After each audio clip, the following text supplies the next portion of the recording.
Kamusta na kayo mga kabengbeng? Ayan, alam nyo, na-miss ko to. Kasi 'di ba ilang araw tayong nag-uulan, ilang araw ding binagyo tayo. Sana lang lahat tayo ay nasa mabuting kalagayan. Sana lahat kayo ay safe na safe naman.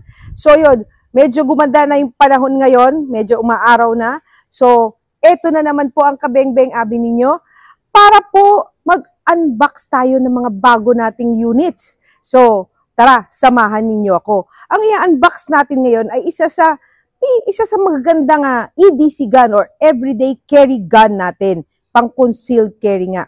Ayun. So, ito ang Walther PD380. So, tara mga kabengbeng samahan ninyo ko. So, ang kasama niya, ang lagayan niya, ito. Mayroon na siyang hard case.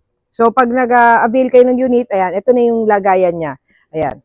Tapos, sa loob niya, may kasama na po siyang dalawang magazine. Ayan, may dalawa na po siyang dalawang magazine na 9 rounds. Ayan. Actually, kita niyo cute to. Para siyang single stock, diba? Single stock style. Ayan. Tapos, kasama na rin, andito na rin yung kanyang manual. Tapos, meron din siyang lock nung pinaka-unit natin. So, tara, samahan niyo ko. Eto na.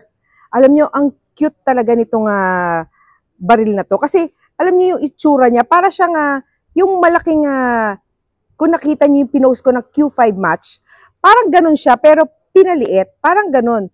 So, yan. Polymer yung frame, polymer frame, steel yung slide niya.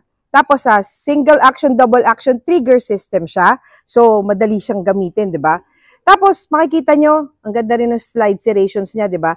Meron siyang slide serrations, alam nyo na to, for easy gripping natin. Ayan. So, actually, mas maglaki pa nga yung serrations niya sa mga ibang unit natin. Ayan. Tapos, yung safety niya, safety and decocker na rin siya. So, ito, papakita ko sa inyo. Ayan. Ambidextrous siya, ambidextrous. Ayan. Ambidextrous safety and decocker. Tapos, kung may mapapansin pa kayo dito, malaki nakikitang magazine release, di ba? The usual sa pistol na natin na ginagamit, di ba? Pag right-handed, andito lang yung magazine release niya. Or pag left-handed, nandun din sa kabilang side lang. Ang magazine release niya, ambidextrous din siya, pero paddle magazine release, yung sa kanya, ito, andito sa ilalim, ayan. So, pipindutin nyo siya, pababa. Pababa. Mamaya, ipapakita rin natin sa inyo pag tinest natin to. Tapos, 3-dot sight siya. 3-dot sight siya. Adjustable din yung kanyang rear sight. So, ayan, 3-dot sight siya. So, napakadali niyang gamitin. Alam nyo, napakagaang niya. Ang sarap niyang gamitin. Talagang ideal companion to for everyday carry talaga natin. Tapos, ang pinakamaganda pa dito, kahit bago kayo, or bagong owner pa lang kayo ng mga units, or talagang ngayon lang kayo magpa-purchase ng concealed carry units, ay nako, hindi kayo magsisisi kasi maganda to at madali lang din gamitin. So, tara mga kabengbeng, samahan ninyo ko at iti-test fire natin itong Walther PD380.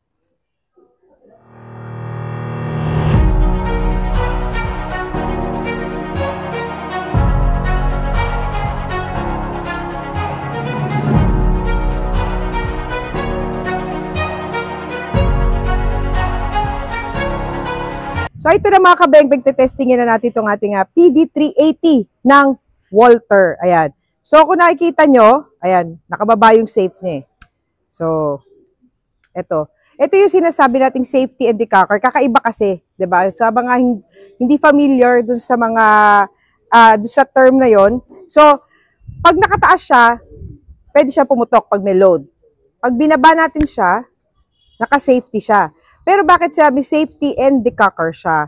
Kasi, pansinin nyo naka-safe siya. Pero, bakit nakakalabit? Di ba sanay tayo ng, pag naka-safe, hindi mo na makakalabit di ba? Kasi ganito po yun. Dito po sa likod niya, meron siyang firing pin block. Ayan. Pag nakataas siya, ayan, pag nakataas siya, ayun, kung makikita niyo yung firing pin niya, medyo nakalubog. Pag sinafety natin siya, ayan, ayan, pag sinafety natin siya, meron kasi mechanism sa loob na kasama ng firing pin block niya. So, hindi siya puputok kahit loaded siya. So, tara, papakita ko sa inyo, ha. Hindi, pakita natin. So, loloadan natin siya para makita nyo. Loaded na to, ha, loaded. Bababa natin yung safety. So, kung loaded siya, makakalabit pa rin natin siya, puputok ba o hindi. So, tara, samahan nyo ko. Yun. Diba? Hindi siya pumutok. Bakit? Nakababa kasi yung safety niya, na-decact siya. Diba? So, tara, taas na natin safety. Putok na tayo. Firing.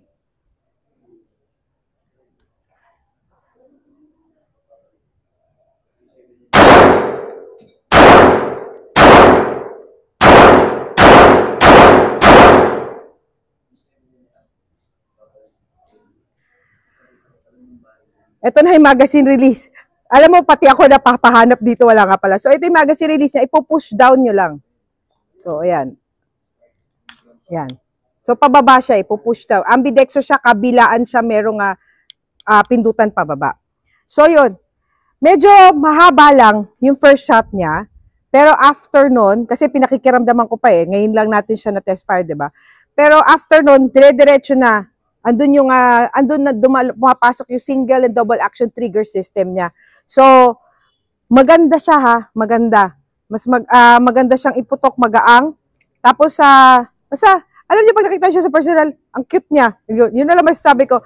Maganda siya, para siya lumiit na Q5 match. So, maganda nga tong concealed carry na to. Alam niyo mga kabeng-beng, napakaganda niyang talagang concealed carry na baril. Parang mainit may init ata. Ayan. Napakaganda niya concealed carry na baril kasi kasya sa, very lightweight lang din siya. Yun nga, steel frame, polymer din yung steel slide, polymer yung frame. So, ayan makikita niyo may maliit siyang Picatinny rail dito, accessory rail. Ayan, pwede niyo siyang kabitan ng accessory na gusto niyo. So, ayan. Para makita natin. Ayan. Ayan siya oh. 'Di ba? So, napakaganda niya. So, tara, ipuputok ulit natin At alam niyo pag nagkaroon kayo nito, medyo mag-e-enjoy talaga kayo. Ayan. Ayan. Firing.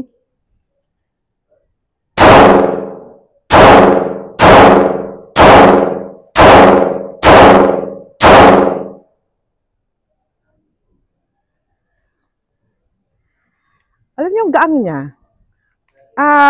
Honest review lang.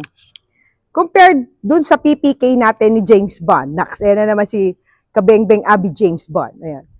Mas magaang siyang iputok. Kung bagay kasi mas malaki to ng konti, mas malaki to in compared sa size, mas malaki to dun sa ating PPK. Mas masarap siyang iputok. Yan. Mas masarap siya iputok. Although okay din 'yon. Okay din yung PPK na 'yon. Maganda rin siya. Lalo na kung talagang pang-carry gun nyo lang din siya. Talagang, ito, okay siya. Maganda. Tsaka, para sa malalaking kamay pwedeng-pwede siya. Hindi siya bitin, hindi siya, kasya siya. Kayang-kaya.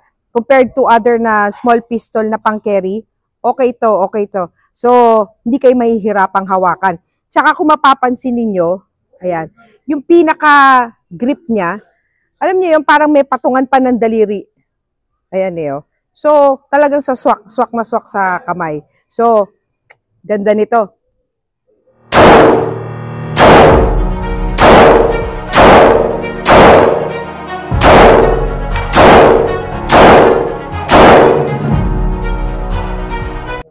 So, ito na mga kabeng-beng, nakatapos na naman tayo ng ating isa pang unboxing ng ating bagong unit, ang Walther PD380. So, ayan. Maganda talaga siya EDC gun or everyday carry gun. Yun nga, katulad na nasabi ko kanina, okay siya kahit bagong owner. Kumbaga, first time users ng unit ng pistol or first time na magko-concealed carry, okay na okay siya. Hindi kasi siya complicated gamitin or hindi siya mahirap gamitin. Magaang siya, masarap ding iputok. Nakita nyo naman na talagang enjoy ako na iputok to kanina. So, ayan, okay talaga siya. maganda siya. Actually, parang ako, type ko na rin siya. Parang, kasi ang aking pang-carry po isa Beretta Nano. Parang gusto ko rin to. Ayan. So, yun nga. Thank you mga kabengbeng sa lahat ng sumama sa ating video ngayon. At sa mga hindi pa po naka-like and follow sa aking page, please do like and follow Kabengbeng Abi Facebook page. At meron din po akong YouTube channel, ang Kabengbeng Abi. At syempre pa, don't forget to like and follow Espineli Trading Facebook page. At meron din po silang YouTube channel, ang Espineli TV. So, paano mga kabengbeng? Abangan nyo pa po ang mga susunod nating mga videos.